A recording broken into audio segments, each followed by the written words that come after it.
ever let loose on the planet. And I couldn't get an audition. And I created that character literally over 6 weeks in my bedroom. Wow. With no, I put eyelashes coming out of my nose like nose hairs, and grease, and my mother used to give herself an egg white mask with egg white, and it made her skin all scaly, so I put that on my face, and the unibrow, and my voice, and the yellow skin. I was obsessed with this character. And finally, literally, they were starting photography, and I couldn't get an audition. I tried everything. I wrote Pete notes. I called. They took the call. We love your work, Lin. We remember you from Dumb and Dumber, but we really just don't think you're right for this part, and blah, blah, blah.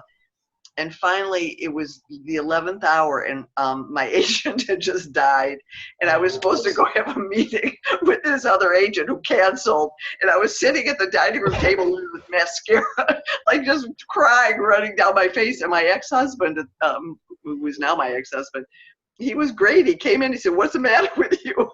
I said, "My agent's dead and I can't get it."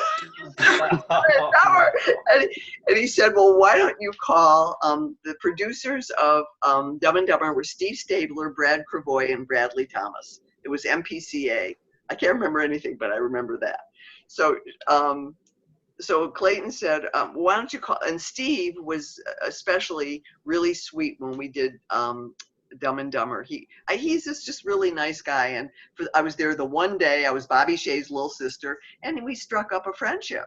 And so Clayton said, "Why don't you call him?" And so I did. And he picked up the phone. It was one of these things for all actors.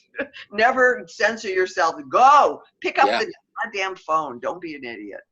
Amen. So anyway, so and he answered the phone.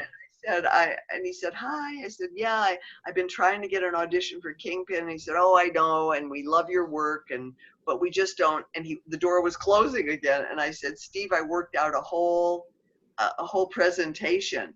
And he said, "Oh, okay, I'll bring you in." So I dressed up as that, literally as this. I found this outfit on Melrose Avenue, and the grease in my hair and the eyelashes coming out of my nose.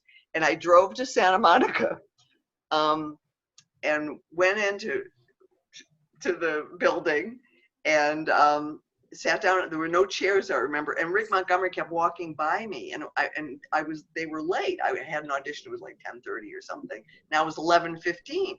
And finally I said, "Rick," and he looked down and he said, "Lin?" I said, "Yeah." He said, "I thought you were a homeless woman from Santa Monica. We were just calling the police." And wow. so I went in and I auditioned and I got the job.